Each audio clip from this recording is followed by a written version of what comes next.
This is HR in Review, a podcast dedicated to HR thought leadership, actionable advice, and all the latest developments in human resource management. Welcome to another episode of the HR in Review show. I'm your host today, Bill Banham. And in this episode, we're going to ask what's the difference between remote friendly and remote first work? And why is this difference so important? My guest this time is Sandra Thompson, founder of the EI Evolution CX and EX Consultancy. She is also a lecturer, professional behaviours and customer management and people management and leadership at Pearson College, London. Hey, Sandra, welcome to the show. Hi, Bill. Hi, everyone. Great to be here. Thank you for having me. Sandra, beyond my reintroduction there, why don't you start by introducing yourself a little bit and telling our listeners about the EI Evolution CX and the EX Consultancy? Thank you. I actually started out as a marketing person. I led teams, and then I discovered that, in fact, I wanted to influence more of the journey that customers took, not just the marketing bit, but the experience that they were taking. So I switched about 12 years ago over to customer experience, and I then understood that employee experience is obviously interdependent with customer experience. So that's what I've been doing. In simple terms, making sure that customers are happy and making sure that employees, good ones, stay. So I'm an Goldman emotional intelligence coach, and I've been trying to weave that emotional intelligence into the work that I do. And as you've mentioned, I also teach. So I wear several hats. My ultimate goal is to make things better for people, whether it's a customer or whether it's an employee. And I feel very blessed to have that kind of responsibility and also those opportunities that come. Wonderful. Thank you very much. Okay, so regular listeners of the pod, I'm sure they're pretty familiar with this term emotional intelligence, but I'd like to get your take on it. I'd like you to, maybe take the first minute of your following answer and give us your take on what you believe emotional intelligence means. And then as part of that answer, also, perhaps you can suggest why you care so much about emotional intelligence in the workplace. So I always use the Goldman reference, which is about how you recognize and understand and manage emotions in yourself and how you recognize and influence the emotions of others. The fact is that we are all emotional creatures. Our bodies are run with hormones and chemicals, serotonin, oxytocin, all that wonderful stuff. And we know when we work with people that we like, we know we're enjoying work, but we also recognize stress. The reason why this is so important in the workplace is because I really believe that uncomfortable, unhelpful challenging, that is, situations are avoidable. Conflict is avoidable in the workplace if we recognized our emotions and we were able to show up in a different way. Our emotions are a choice, believe it or not, ladies and gentlemen. And when we practice the skill of emotional intelligence, we are more able to show up in a way that is helpful and productive for others. And when we practice the skill of emotional intelligence, we're also able to recognize, understand, and empathize with others too. Wouldn't the workplace be amazing if we felt invigorated and high energy rather than energy being sapped from us and working in very stressful and unnecessary kind of conflict? Follow us on Twitter at HR Review or join us on LinkedIn and Facebook. Why do you focus on how we work, Sandra, rather than where we work? And we are, of course, living in very changed times. People are now more used to the idea of hybrid workplaces or remote working in a full capacity and widened talent pools and so forth. It is very much a changed world since before the pandemic, certainly. But why the focus there? Why the focus on the how instead of the where? I think all of you will recognize this. And I think that what I'm about to say is absolutely obvious, but I'm not sure how often we stop and properly think about it. Work is a series of tasks, whether it's problem solving, whether it's creative writing, whether it's working with others, whatever that might be. And when I took a moment to recognize how I work, I realized that actually sometimes I need to be completely silent. I need to be able to focus on very deep work to come up with something new or to solve a problem. Other times when I'm writing blogs or I'm writing courses, I need to be in an environment where I can be inspired. So in actual fact, they are connected. But my invitation to everyone is to think about what it is that we're doing, how we're working, where we get the very best out of ourselves, and we know that we can be highly productive. So again, if you think about your own work, if you think about when you're doing work, I know that when I was employed, I work for myself now, but when I was employed, the majority of the great work I did was at the very end of the day, because the majority of my working day was filled with meetings. But what we're seeing now is people carving time out, putting themselves into different locations in order to be productive because they know how their own body works.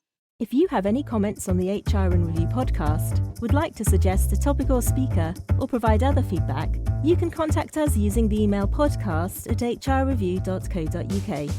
We look forward to hearing from you. Now, perhaps you could explain or describe the difference between remote friendly and remote first, and why this difference is important. The key difference between remote friendly and remote first is that remote friendly is a perk or a privilege. Organizations, we know this from the pandemic, people working from home. Now we've got a series of different models. We've got people absolutely working remote first because their offices have shut down or the organization design has changed. We've also got people working hybrid, so coming into the office occasionally, working from whatever location it might be. Or in some cases, I know that people have been told, here's the edict, you've got to return. So actually remote friendly is where remote is kind of tolerated, it's a perk or a privilege. Remote first is when the design of the company is such that you consider remote as the first point of call. And what I mean by that is that work is decentralized. So you see the use of things like Google Docs, centralization of documents within a cloud rather than some things being in the office, some things being outside. But this is where it gets quite interesting, because ultimately people who are working in remote friendly environments are starting to feel that they're missing out on opportunities if they're not in the office. I think many of you listening now will recognize that as a trend coming up. But if the organization is designed in such a way that people aren't penalized for the choice they make on how they work, that's a very different culture. It's a very different way of working. It's far more a conscious choice. Oh man, there are so many questions that I could follow up with you there, but we don't have time today. We have a very tight podcast schedule because I've got loads of cool questions for you. But maybe we'll just have to get you back on and chat about that more next time. But I'd now love for you to take a few minutes and describe the 8 skills that you think everyone should practice and how these skills might help us to avoid increasingly common work issues. Do you know, I was invited to give a TEDx talk a number of years ago now, and I was of the belief that emotionally intelligent people occurred more often in remote work environments. So let me just explain that for a second. So I had a couple of experiences as a customer. Someone was working in a contact center, going through the process, feeling, you could sense the stress from them. And then I dealt with another organization where the person was working from home. They seemed to be far more relaxed. I came across a piece of research by a mother and son team, Roberta and Nathan, and I'll mention the work in the show notes so you can have a good look at this. But they identified 8 skills that were common in people who were brilliant at remote work. And those 8 skills, I fundamentally believe, should be the bedrock of every single person, whether they're working outside the office or inside, because with these skills, we would get more done, we would have far less anxiety, we would have a formative and kind of collegiate workplace. So here's what they are. Starting from the top, communication. We know about communication. We know that when we don't have good communication, it starts to unravel the way that we're working. But they do things in the remote space like writing up a communication charter, which is a kind of pre-agreement on how you want to be communicated with and which channel works exceptionally well for you. So, for example, with me, if you want to send me a quick message to get me to do something quickly, WhatsApp me. If you want to discuss something at length, then sure, we'll have a Zoom call. Otherwise, it's a quick email. So communication is critical. And in fact, in the remote space, they over communicate, which means they are always thinking about clarity, accuracy, and being succinct. The next skill of the 8 is self-motivation. And this is very much about having your own ability without expectation of reward, but definitely of recognition, to get yourself through the work tasks that need to be done. Now, that is a big ask, and it is a culture shift in some organizations. But the fact is, you enjoy the work you do, you see the purpose of the work you do, so you are self-motivated. This third one is fascinating, I think, because trustworthiness is most certainly, I think, a skill and an attitude. And this is about fulfilling the expectations your managers, your leaders, your colleagues have of you, not supervision. Now, I know that certainly when I started working for myself, I wasn't so much about the trustworthiness, it was more about the procrastination. When I knew that no one was kind of checking in on whether I was doing my work or not, I had to create deadlines and a way to trust myself to get the work done. The next one is discipline and managing your energy. The next one is about critical thinking and curiosity, finding your own answers, independently analysing and evaluating the strategies that you've got. Adaptability is the next, the ability to move your quickly and to change gear, change speed, change the way that you're working in order to get tasks done. Accountability is next, knowing that you are going to get the work done so that people can count on you. And the 8th, which is no means the last in the list, but it's just the way it's come off from the way I've read it out, is empathy. Having that self-awareness, knowing how you're showing up and being aware of other people's feelings. So just imagine if everyone in your organization had those 8 skills. These are not things that are the kind of just the domain of people who work in remote. These are the skills that should be evident in your organization so that everyone can play equally and things can get done without supervision or the need for control. Sandra, you and I got to know each other because you were involved in the recent DisruptHR London event, which happened in early July at the Royal Institution in central London.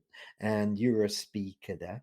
And your session was called "It's About the How, Not the Where We Work." Now, I've got an idea of the importance of that already, given the third question that I asked of you. But perhaps you could take a couple of minutes now and tell listeners a bit more about that session. Getting involved was such an honour for a number of reasons. I looked at who else was on the bill and I just thought, you know what? Being asked to do this, I've got to do it. And interestingly, I was flying in from New York earlier that afternoon, and it was a bit touch and go whether I would make the timing, but we got there in time, which was immense. So being involved in something that is disrupting HR, you know, I have led teams, I have worked with HR, and I think they have such an incredible opportunity to do in slightly different ways in certain situations. And I really wanted to be part of that. The second thing is the format.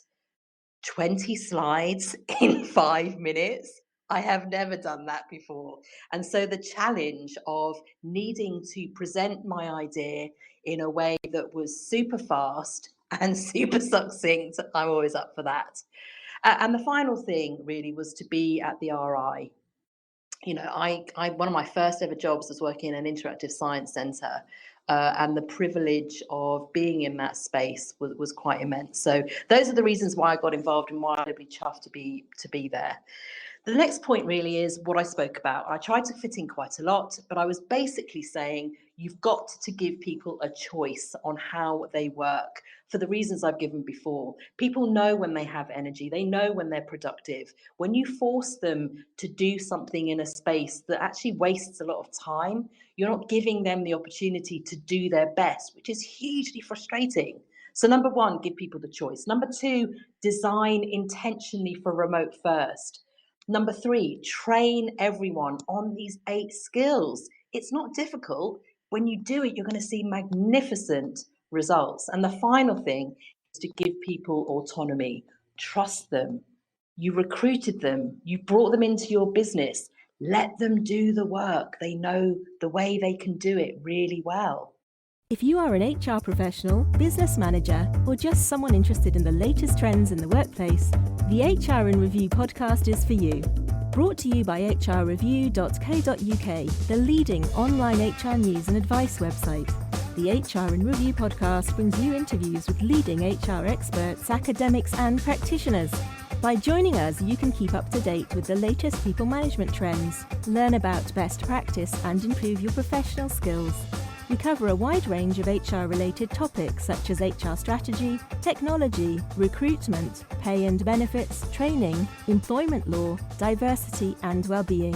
Each episode lasts 20 to 30 minutes and usually features 2 or 3 guests discussing the topic of the day in a lively and informative discussion hosted by members of our editorial team.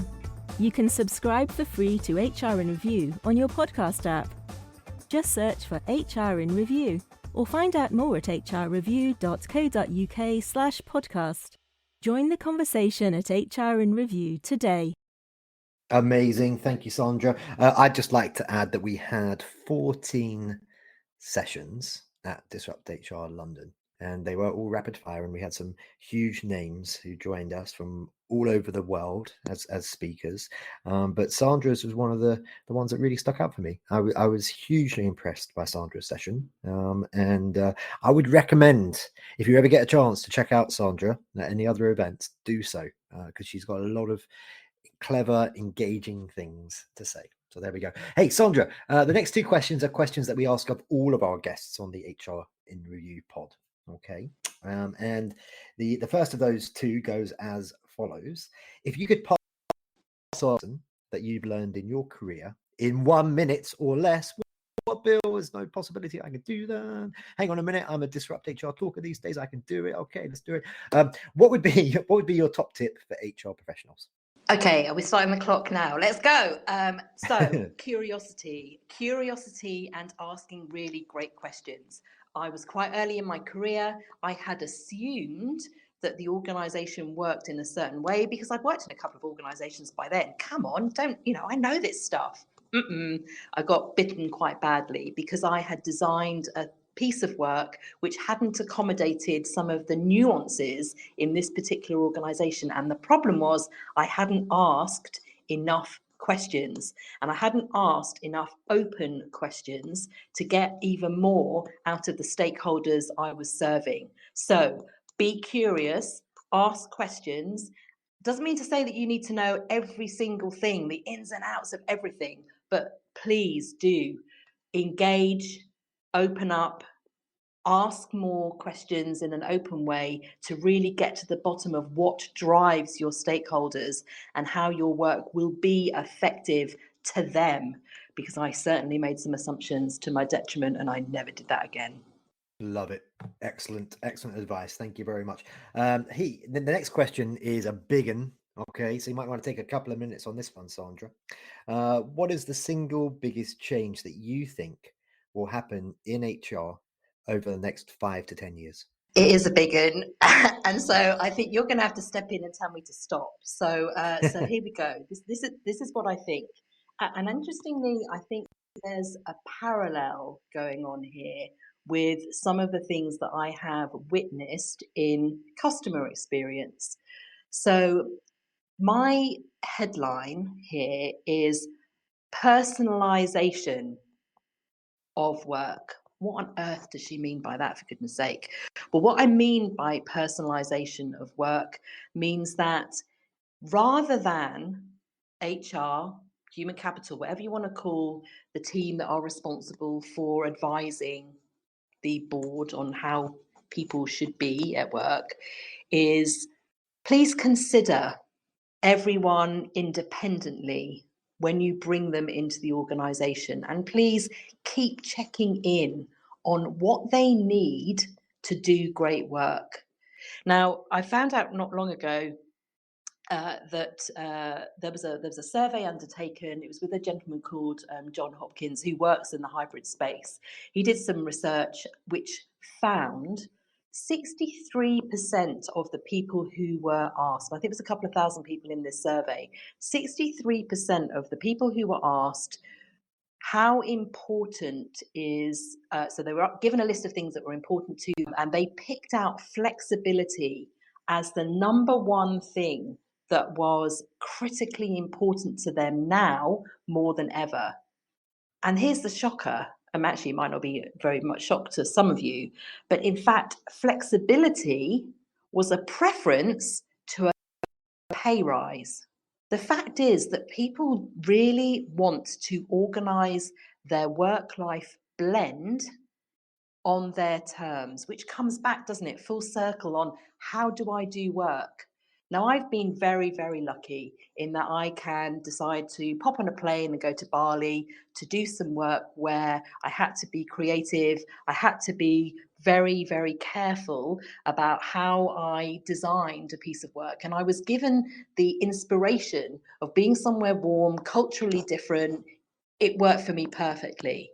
So I think that the personalization of what individuals need, how they want to work, to get the tasks done is the thing that is going to revolutionize the approach that HR takes, the role it plays in ensuring that managers can cope with, can allow, can empower people to do work on their terms, because I think there will be a real friction, there will be conflict while we work through that. But those that can accommodate the needs of individuals will be the ones who keep the talent. And if you want to just check out one book, there's an amazing book called The 100-Year Life that was out a few years ago, which was basically about people dipping in and out of education, dipping in and out of different workplaces, dipping out of traveling around the world. Individuals are prioritizing differently. And so the emphasis will be, if it isn't already, on trying to capture that talent and to keep them. And when you work with them and their needs, I really think you've bagged it. Awesome. Thank you, Sandra. And just finally for today, how can our listeners connect with you? So maybe that's through LinkedIn, maybe you're on Instagram, Twitter, Facebook, maybe you're really super cool and you're all over TikTok. And also, how can they learn more about EI Evolution CX and EX Consultancy? I'm not on TikTok yet, but watch this space. You might find me cutting some grooves. I am on LinkedIn. So if you find me under CXEI Sandra, you'll find me there. I also have a website, eievolution.com. Watch this space, because we're going to be sending out some information about new courses on employee engagement, employee experience towards the back end of the year. So it will be great to hear from you. I look forward to finding out more. Wonderful. And that just leaves me to say for today, Sandra, I've seen you in action and therefore I know that you're awesome, and I appreciate your time today. So thank you very much. Thank you very much. It's been a blast. The HR in Review podcast is brought to you by hrreview.co.uk. hrreview.co.uk is a website dedicated to human resources and related professionals. News items are posted daily, together with analysis looking in depth at topical HR issues. You can sign up for our range of specialist newsletters at hrreview.co.uk/sign-up, and follow us on Twitter at hrreview, or join us on LinkedIn and Facebook. Thank you for listening.